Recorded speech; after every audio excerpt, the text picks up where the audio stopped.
Hi, everyone. Thanks for watching. So today I'm going to talk to you about the growth mindset.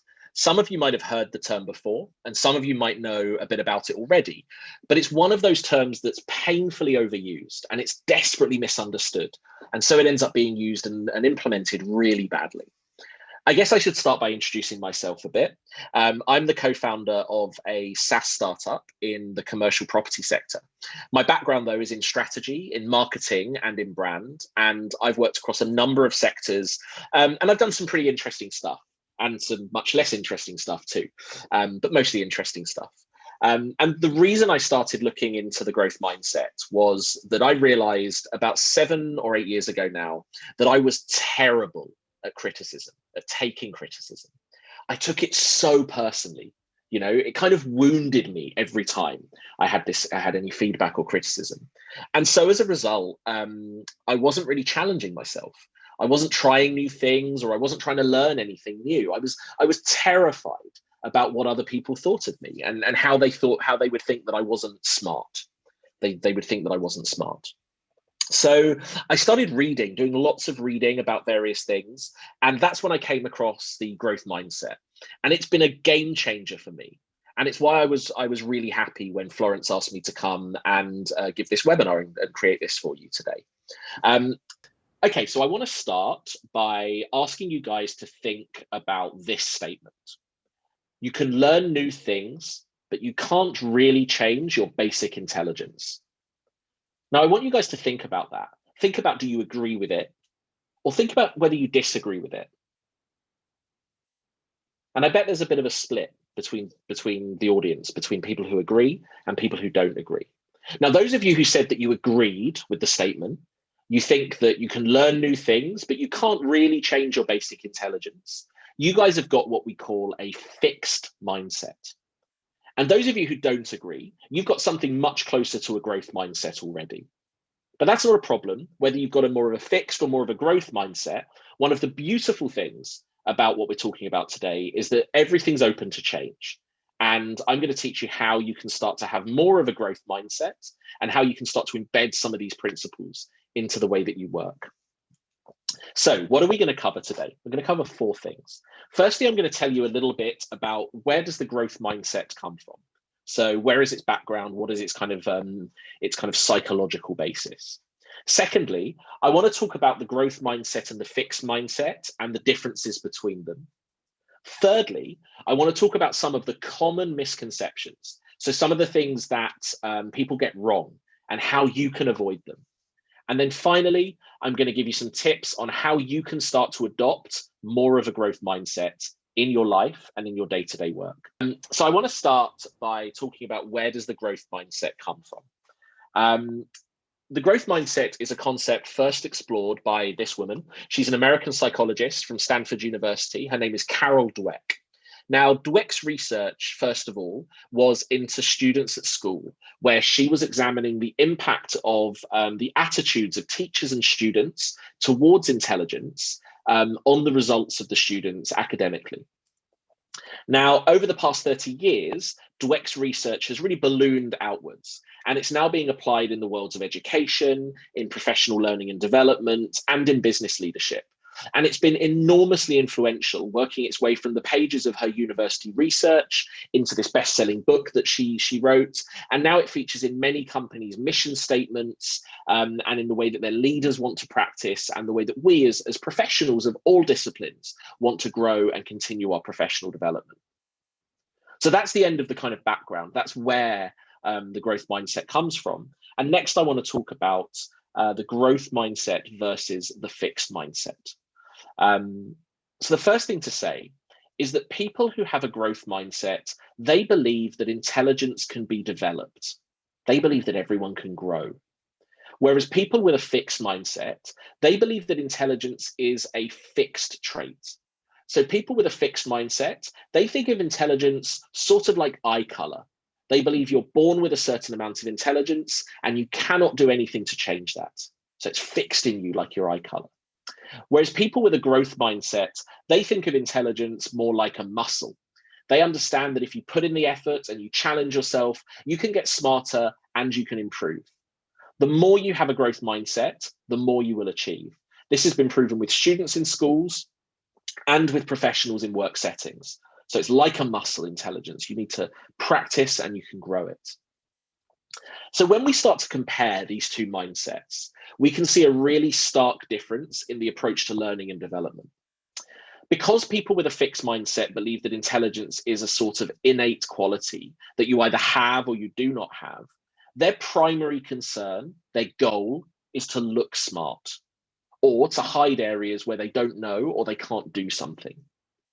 Whereas people with a growth mindset, because they believe that intelligence is something you can develop, they realize that the way you get better is to learn. And so this becomes their goal, learning. So they will ask questions when they don't understand something, because that's how you learn. Similarly, people with a fixed mindset, they review effort very negatively. They think that, oh, if I have to try, I can't be very good at this thing. I just do things where I'm effortless. While people with a growth mindset, they view trying as the way that you learn, the way that you get smart, the way that you get better. Perseverance and trying is the way forward. Now, where you're going to see a really big difference in people with a fixed and a growth mindset is when they get faced with a challenge or a setback. Now, people with a fixed mindset, they face a challenge, something like a road bump, something happens, and they just give up. Okay. When they're faced with an issue, they're just like, oh, I'm not smart enough to overcome this. I'm just not good at this. There's nothing I can do about it. Whereas people with a growth mindset, they actually like the challenge. They love challenges. If they already know how to do something, it wouldn't be an opportunity to learn or to try something new. Now, what's really interesting is that when a company or a group of people or a team embraces the growth mindset, its employees report feeling far more empowered and committed. They also receive far greater organizational support for things like collaboration and innovation. Whereas in contrast, people at primarily fixed mindset companies report more of only one thing: cheating and deception among employees, presumably to get an advantage. And the performance difference is really big as well. In the fixed mindset, people's performance is limited. It's fixed and it's static. It doesn't go anywhere. Whereas growth mindset people's performance is unlimited. It's dynamic and it's improving all the time. So adopting a growth mindset is all about readjustment. It's about changing the way you work, but also why you work. It's about focusing on the task as well as the outcome, the journey as well as the destination. And it's about seeing the holistic process as a learning opportunity. And that's the difference between a fixed and a growth mindset. And hopefully you can see it's much better, much more productive to have a growth mindset than to have a fixed mindset. But in the wake of Carol Dweck's research and its very conclusive findings, the growth mindset has become like a terrible buzzword in many companies, even working their way into like mission statements. But when you look at the deployment of growth mindset in these settings, it's really easy to see that the understanding of the idea is pretty limited. And there are three common misconceptions that I want to dispel for you today. The first is this: people say, I already have it and I always have. Now, people often confuse a growth mindset with being like flexible or being open-minded or with having a positive outlook, right? So I'm a positive outlook, I have a growth mindset. And, people often believe that these are qualities they've just always had, right? I was born with this. I was born like this. But that sounds quite familiar, right? That sounds a bit like a fixed mindset. The truth is, nobody has a perfectly growth mindset. Everyone is a mixture of the fixed and the growth perspectives, and that mixture continually evolves with experience. A pure growth mindset does not exist, which is kind of the point, I guess, right? We always can improve. We can always be better. We're always in this process of kind of becoming better and growing. So that's the first misconception. The second is, a growth mindset, it's just about praising and rewarding effort. Now, the kind of like Daily Mail style headline about the primary school that gives everyone who runs in a race a gold medal for effort, right? We don't do gold medals, everyone gets a medal. Now, that's the attitude that often pervades the growth mindset, right? They think it's just about praising effort. But the truth is, that isn't true for students in school, and it's not true for employees in organizations. In both settings, outcome matters. Unproductive effort is never good. It's never a good thing.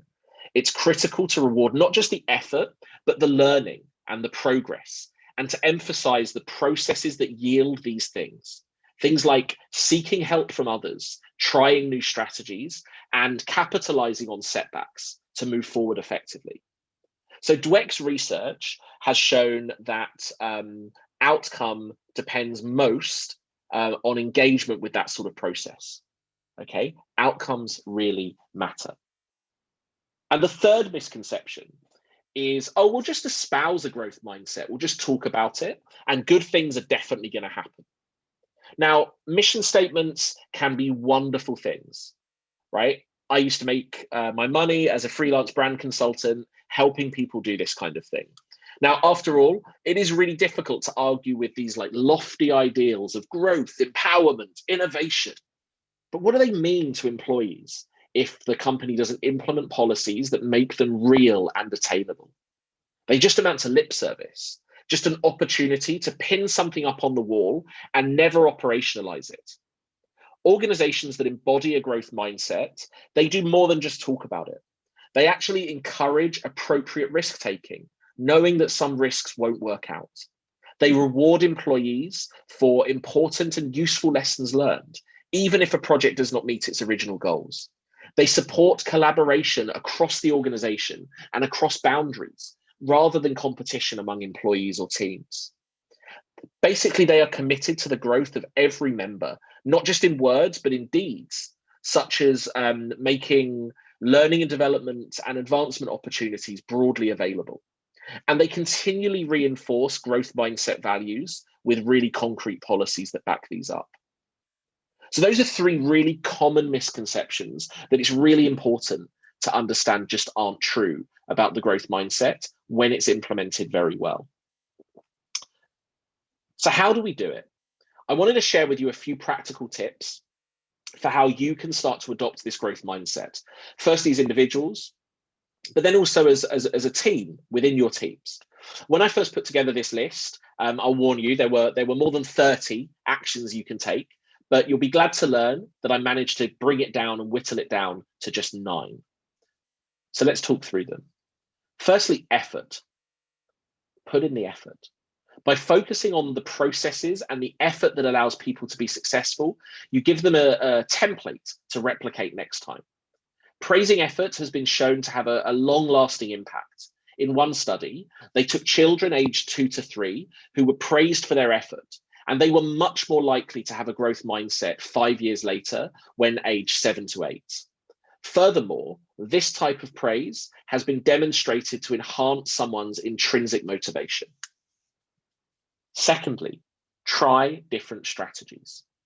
In a recent interview, Dweck stated that telling kids to try harder isn't enough to promote a growth mindset.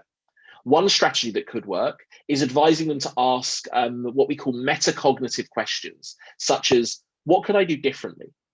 This really helps people to avoid the trap of working hard, but repeating the same mistake every time. So when you're working with a colleague and they're struggling to do something or achieve something, why not ask them, have you tried doing things differently? What have you tried? What else could you try? Get them to think about the process, get them to try new things. Lifelong learning, commit to lifelong learning. So 40 years ago, an American psychologist in America studied how primary school students viewed an upcoming test. So they had a test coming up. Some students viewed it as a chance to test how much they've learned. Others viewed it as an opportunity to compare themselves against their classmates. Those who focus more on comparisons are said to have what's called ego orientation, whereas those who focused on learning are task oriented.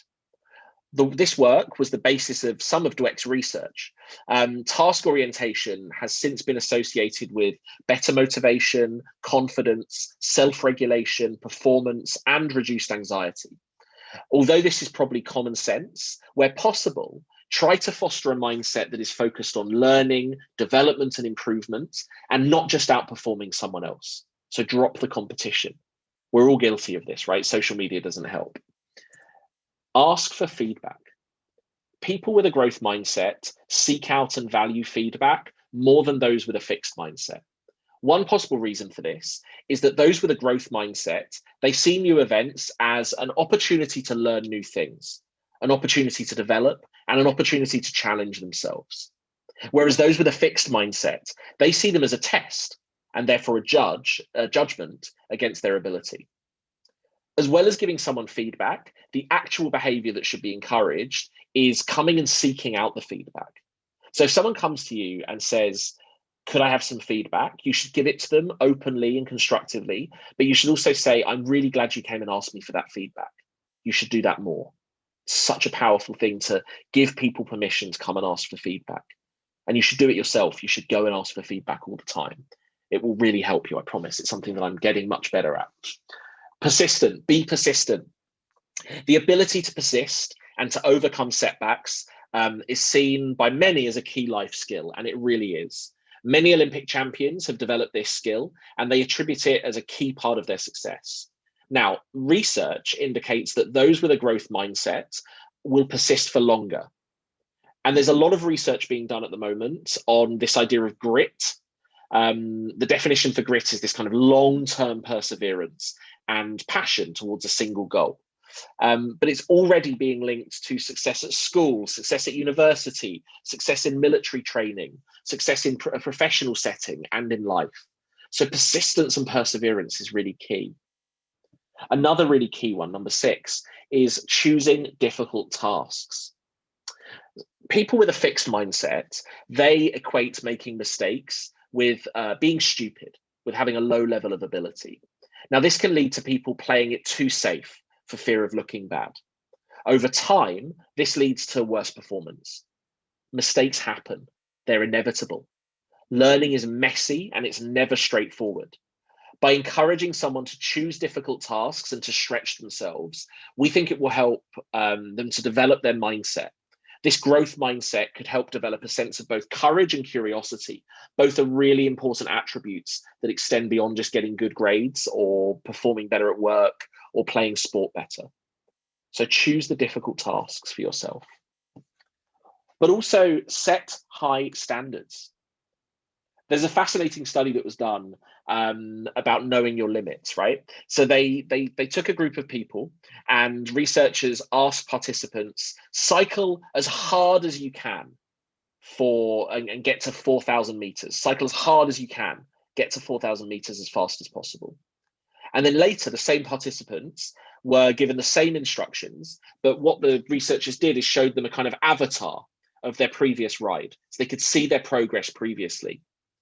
And they were told, try and keep up with your biggest effort.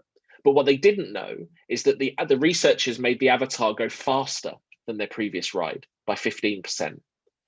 The result was the participants rode alongside their avatar, riding significantly further than their previous maximum effort. The implication of this, of course, is that people are very poor predictors of their best efforts. And when they're pushed, they're going to surpass their own expectations. So set yourself really high standards. Focus on runway and coach each other.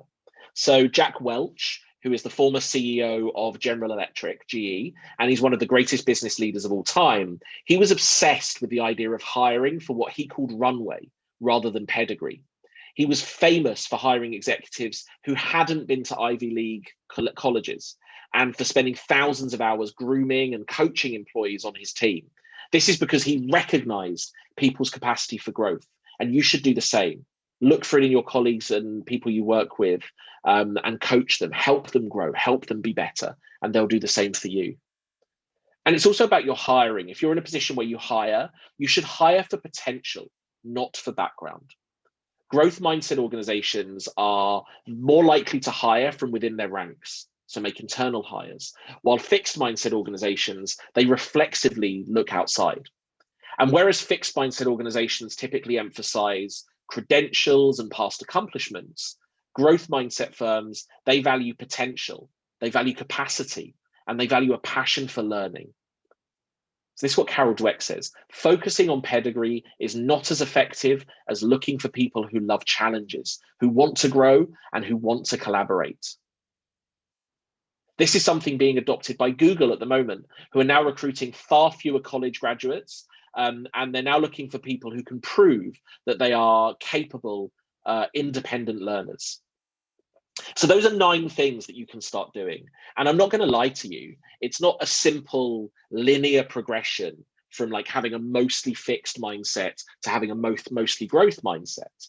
And one reason for this is that we all have our own what are called fixed mindset triggers. So when we face challenges, when we receive criticism, or when we fare poorly compared with others, we can easily fall into insecurity or defensiveness, a response that really inhibits growth. And our work environments can be full of fixed mindset triggers, things that make us recede and make us not grow. To remain in this growth zone, we have to work hard to identify and work with these triggers. So, for example, I told you I used to be very terrible at receiving feedback and criticism. And I've had to learn to recognize when my fixed mindset persona shows up. And I've become very good at noticing and listening to that part of myself and what it says to make me feel threatened and defensive. But most importantly, over time, I've learned to talk back to that part of myself, persuading myself to be more open and more collaborative, and to pursue much more challenging goals. And that really is what I wanted to talk to you about today. I hope you are, at the very least, open to the idea of being more conscious about the mindset you adopt as you work. And as you continue in your career, I think this will be really, really useful for you. Things won't always be easy. And it's the nature of every kind of growing person, every growing career, that you're going to make mistakes and you're going to have to pivot and you're going to have to make changes. The growth mindset is really powerful here, though, because instead of beating yourself up when you make a mistake or when you have to change something, instead you condition yourself to make the most out of these, use them as learning experiences and as opportunities to get better. Now, I am by nature very suspicious of inspirational quotes. But there is one quote from Carol Dweck that I think is quite good at encapsulating what I wanted you guys to take away from today. And that's what I want to end on. And this is it. Love challenge, be intrigued by mistakes, enjoy effort, and keep on learning. So that's it. Thank you very much.